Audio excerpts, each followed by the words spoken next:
Halo film lovers, kembali lagi di channel Adlika Ablin. Mohon dukungannya agar kami semangat untuk upload dengan cara subscribe, like, dan komen. Terima kasih sarannya ya. Film kali ini berjudul The Fields, tayang pada tahun 2023, disutradarai oleh Kim Jae-hoon. Film yang berasal dari Korea ini mempunyai genre horor kriminal,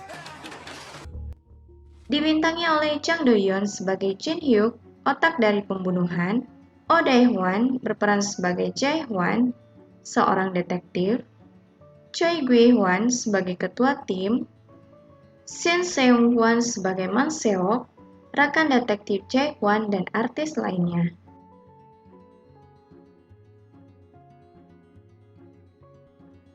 Film ini menceritakan kisah seorang detektif yang terjun untuk menangkap seorang pembunuh brutal. Usahanya ini didasari lantaran 2 tahun lalu, Jae-hwan kehilangan temannya yang juga saudara iparnya, meninggal karena seorang pembunuh berantai. Kemarahan atas kematian keluarga itu membuat Jae-hwan bertekad untuk membunuh serial killer tersebut.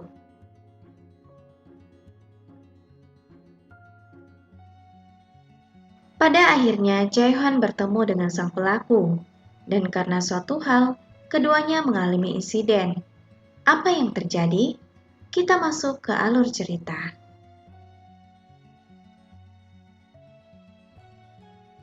Terlihat beberapa orang melakukan pembunuhan terhadap seorang wanita.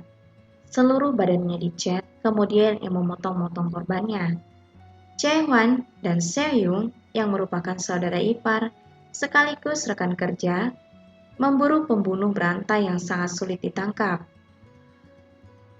Seo-young datang di lokasi terlebih dahulu, kemudian menyergap mereka. Tetapi naasnya, para pembunuh mengetahui bahwa ada polisi yang akan menyergap mereka. Dari belakang, seorang pembunuh bersiap. Ketika Jae-han sampai, ia sudah melihat Seo-young tergeletak dalam keadaan sekarat dan akhirnya meninggal dunia. Jae-han bertemu dengan dokter, kemudian meninggalkan kamar mayat. Datanglah Miso, istri dari Seo-young yang sangat terpukul kehilangan suaminya. Jae-han merasa sangat bersalah. Kepolisian mengadakan rapat. Saat ini sudah 8 orang menjadi korban, dan para pembunuh mengupload video saat mereka melakukan aksi di website yang hanya dapat dioperasikan oleh program khusus. IP yang mereka gunakan juga tidak dapat dilacak, sehingga kepolisian sampai sekarang tidak dapat menangkap pelaku. Suatu hari mereka mendapat kabar ada tip-off dari pembunuh berantai. Di operasi itu, mereka mendapatkan satu korban laki-laki yang kepalanya sudah terpotong.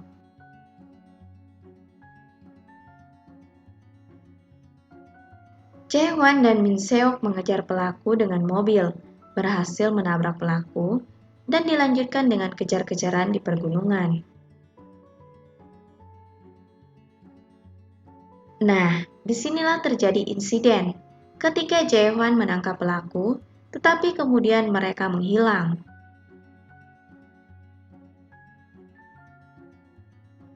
Semua tim mulai mencari mereka hingga mereka membuat kemah di pergunungan.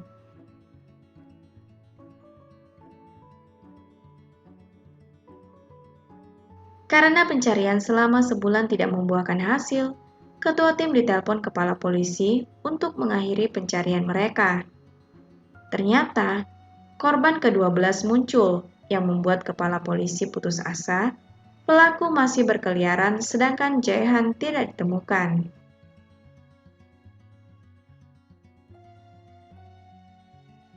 Dengan terpaksa, semua tim harus kembali ke kantor. Keesokan harinya, mereka dikejutkan dengan sebuah kecelakaan mobil yang menabrak tembok kantor polisi. Lebih kagetnya lagi ketika mereka melihat ke dalam mobil, mereka melihat Jae-hwan dan Jin Hyuk. Mereka segera dilarikan ke rumah sakit.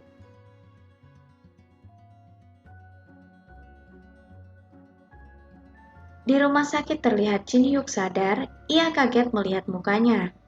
Karena kaget, ia melempar kaca hingga pecah. Jin Hyuk sangat marah. Ia memiliki memori Jae-han, tetapi wajahnya Jin Hyuk. Polisi yang mendengar keributan itu segera menenangkannya. Sedangkan Jae-han di kamar lain bertemu dengan anak dan istrinya.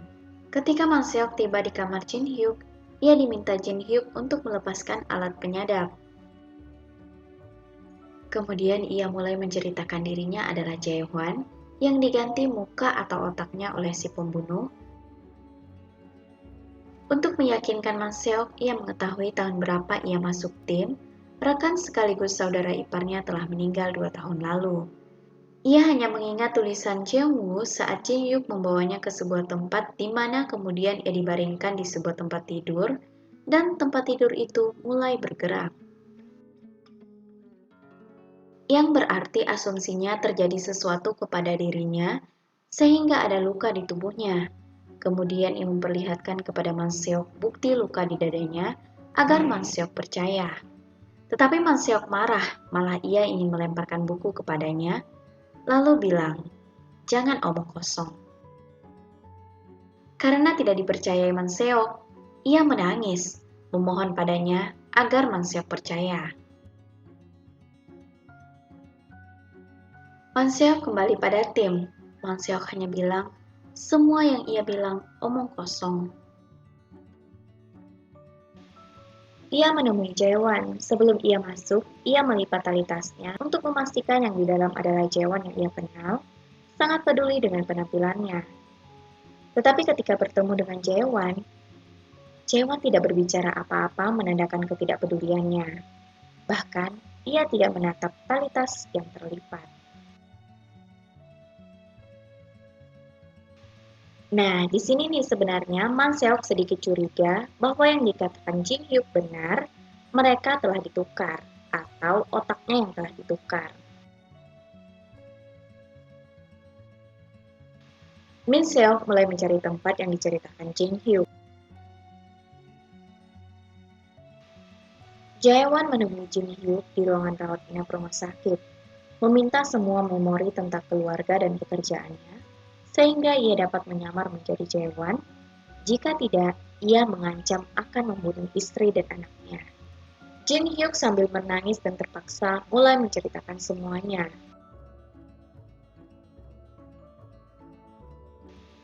Sedangkan Min Seok mendatangi tempat yang diceritakan Jin Hyuk. Ia menyimpulkan bahwa Jin Hyuk terluka, sehingga kemungkinan memang benar apa yang dikatakannya, bahwa Jae-won dan Jin Hyuk telah ditukar otaknya atau muka mereka yang telah ditukar.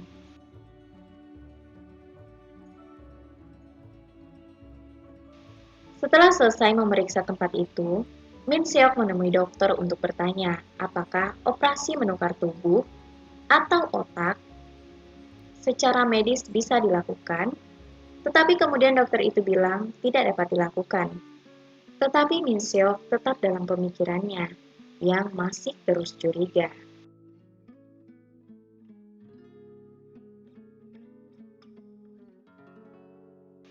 Hari ini, Jae-won mulai masuk kerja dan mengakses komputernya. Min Seok yang menaruh curiga mengawasi gerak-gerik Jae-won. Ketua tim memerintahkan seseorang menemani Jin Hyuk untuk dipindahkan sel. Min Seok bersedia pergi. Min Seok semakin bingung yang mana Jae-won asli, karena dahulu ketika bertugas Jae-won selalu mengingatkan Min Seok untuk selalu berhati-hati, tetapi sekarang sangat cuek. Jin Hyuk mempunyai memori Jae-won terus mencemaskan anak dan istrinya, yang akhirnya ia berakal untuk kabur dari tahanan dengan membenturkan kepalanya. Ketika akan dibawa ke rumah sakit, ia melawan petugas dan berhasil kabur. Sedangkan Jae-hwan tersenyum mendengar berita ini, Jin Hyuk kabur. Kemudian ia melihat GPS yang tertanam di tubuh Jin Hyuk mendekati rumahnya. Jae-hwan sengaja memberikan handphone kepada Jin Hyuk untuk menghubunginya.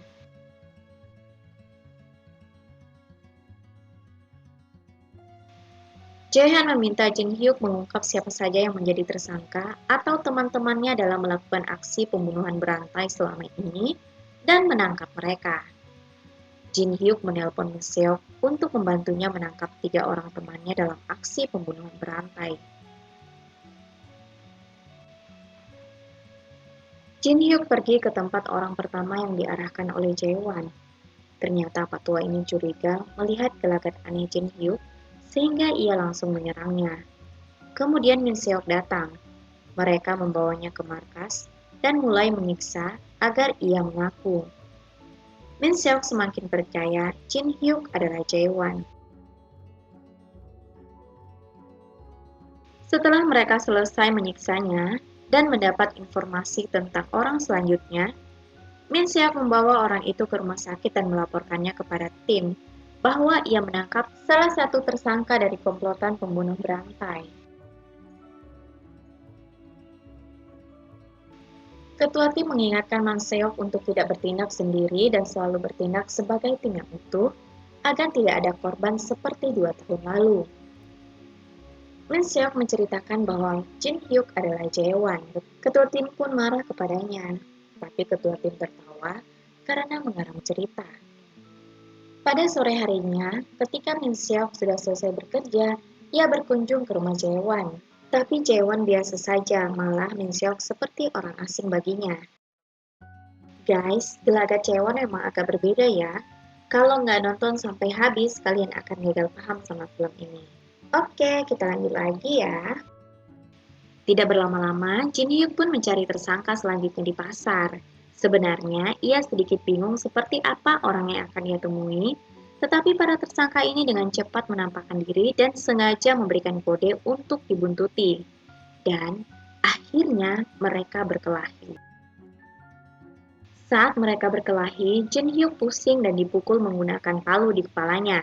Kemudian ia digantung dan dipaksa untuk mendengarkan rekaman ketika mereka sedang memutilasi korbannya. Kemudian ingatannya kembali guys saat ia membunuh dan tertangkap oleh Jae-won. Ya ampun guys. Akhirnya, loh, kok bisa kayak gini ya? Jadi ingatan Jin Hyuk tentang Jae-won itu gimana? Atau seperti apa? Nah, kita lanjut ke selanjutnya nih. Sebenarnya apa yang terjadi di antara Jae-won dan Jin Hyuk ini? Nah, gini nih ceritanya. Ternyata dulu saat Jae-won dan Hyuk kejar-kejaran, Jin Hyuk itu berhasil ditangkap. Tetapi ketika ditanya oleh Jae-won, Jin Hyuk malah terdiam saja. Karena Jin Hyuk tidak mau mengaku dan memberitahukan siapa saja yang terlibat, ia lebih baik mati daripada memberitahukan informasi, sehingga Jae-won ini berpikir tidak akan membiarkan polisi menemukan mereka. Karena jika polisi tidak mendapatkan informasi dari Jin Hyuk, maka ia akan dilepaskan jika ia tidak mengaku dalam kurun waktu 24 jam, 1 kali 24 jam. Sehingga Jae-won berinisiatif untuk menyiksanya agar mengaku dan memberikan informasi yang sebenar-benarnya dan selengkap-lengkapnya. Karena Jae-won yakin melihat sendiri Jin Hyuk memotong-motong korbannya dengan sadis dan dengan ekspresi yang sangat bahagia.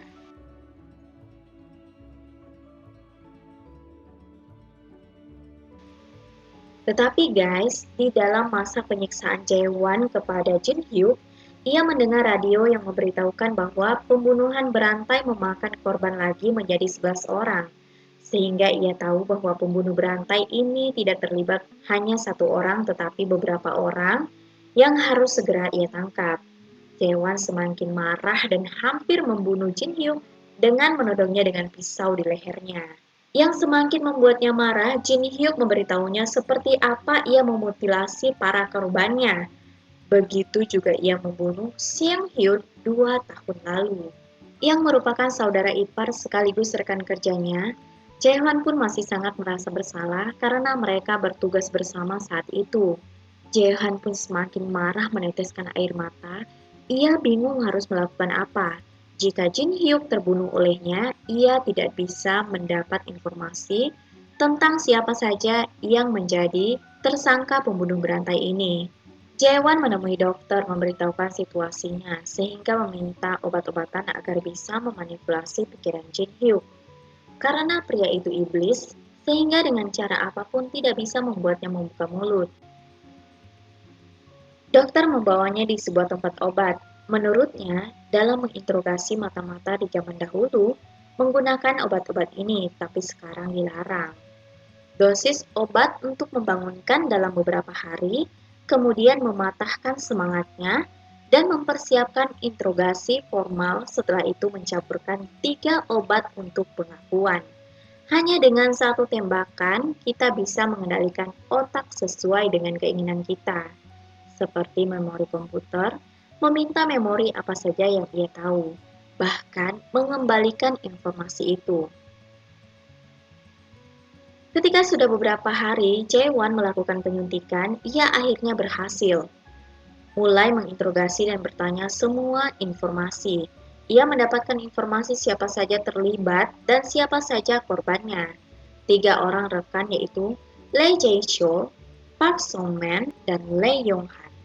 Menurut Jin Hyuk, tidak ada yang bisa menangkap mereka selain dirinya, karena dialah yang menyatukan mereka.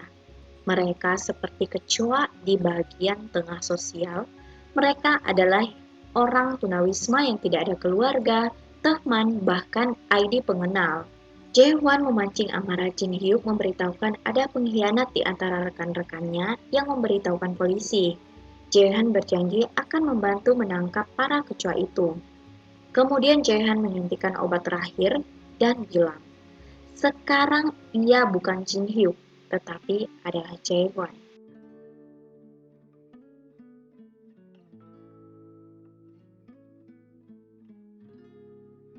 Oke, ini kelanjutan dari Jin Hyuk yang dipukul palu tadi ya.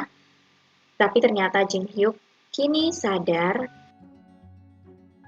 Walaupun ia sadar dirinya adalah Jin Hyuk, ia tetap marah mengapa temannya tega akan membunuhnya, bahkan menggantungnya dan berkhianat melaporkannya kepada polisi. Kemudian, ia pun kembali menjadi Jin Hyuk yang seperti setan tanpa belas kasih. Mang Seok terus menghubunginya. Ketika sampai di TKP, ia melihat 1 orang terluka parah. Jin Hyuk berpura-pura masih menjadi Jae-won.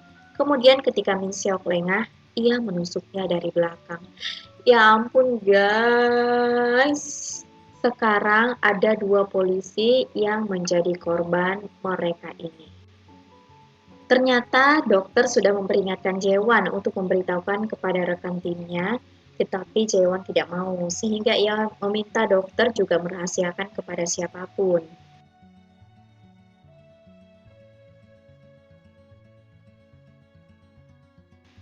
Di sisi lain, Jae-won mendapat kabar Min Seok meninggal. Kemudian ia mencari Jin Hyuk dan bertanya bagaimana bisa ia membunuh Min Seok. Jin Hyuk bilang yang membunuh Min Seok temannya dan ia pun hampir kehilangan nyawanya. Ketika Jae-won pergi, Jin Hyuk tertawa menang, sedangkan Jae-won menangis di dalam mobil. Ketua tim bercerita bahwa Min Seok terus bekerja sendiri selama Jae-won tidak ada, tetapi itu membuatnya kehilangan nyawanya. Tetapi Jae-han bilang yang membunuh Min Seok bukan Jin Hyuk, tetapi Park Sung-man. Bagaimana kau tahu? Ketua tim bertanya kepada Jae-won. Kemudian Jae-won menjawab bahwa ia melepaskan anjing pelacak. Apa artinya? Ketua tim bertanya lagi. Jae-won menjawab, nanti ada saatnya aku akan bercerita. Seseorang yang menelpon adalah Lee Yong-han, yang akan membantu Jae-won untuk menangkap Jin Hyuk. Misi Jin Hyuk menangkap pelaku lainnya selesai, dan ia meminta Jae-won mengembalikan tubuhnya. Jae-won membunyikan alarm agar Jin Hyuk kembali ke aslinya. Tetapi kemudian ia tertawa mengatakan yang sesungguhnya ia tidak bisa dimanipulasi sepanjang waktu. Yang artinya adalah Jin Hyuk ternyata sudah sadar bahwa dirinya adalah pembunuh berantai. Tiba-tiba Leohan bangun menusuk Jin Hyuk hingga tidak sadarkan diri. Tim dari kepolisian datang. Jin Hyuk terus berbicara seolah-olah dirinya adalah Jae-won. Agar terlihat asli Jin Hyuk adalah Jae-won, maka Jae-won juga meninggalkan memori tentang teman-teman timnya kepada Jin Hyuk. Tetapi ternyata ini menjadi sangat fatal. Pada saat mereka akan ditangkap, satu persatu temannya diungkapkan rahasianya yang hanya mereka berdua tahu, sehingga membuat anggota tim ragu yang mana Jae-won dan yang mana Jin-hyuk. Tetapi ketua tim tidak ragu sama sekali bahwa Jin-hyuk adalah dirinya yang sesungguhnya. Kemudian Jae-won sadar, lalu mencabut pisau yang menancap di perutnya. Ia keluar, tetapi ia mengakui dirinya adalah Jin-hyuk. Semua tim dibuat ragu. Ternyata, tadi Jin-hyuk menyuntikkan obat saat mereka berkelahi, kemudian memanipulasi ingatan Jae-won. Jae-won kemudian menghajar Jin-hyuk saat akan menusukkan pisau. Ketua tim memerintahkan berhenti, tetapi Jae-won akan menusuk Jin-hyuk. Ketua tim melepaskan tembakan 2 kali pada Jae-won. Jae-won dengan seluruh kekuatannya menusukkan pisau pada Jin-hyuk tepat di jantungnya. Mereka pun roboh bersama. Polisi segera memeriksa seluruh TKP dan memeriksa Jae-won masih bernapas, kemudian memanggil ambulan. Film pun berakhir. Apa yang bisa kita pelajari dari film ini? Kalau menurut Mimin, jika kita bekerjalah dengan baik dan sesuai dengan prosedur, manfaatkan semua fasilitas dan sarana-prasarana yang ada. Saat bekerja, percayalah kepada tim yang ada, sehingga jika ada risiko dalam pekerjaan kita tanggung bersama. Cintailah pekerjaanmu, healthy and happy is always number one. Terima kasih sudah nonton, nantikan review film menarik lainnya. Happy nice day!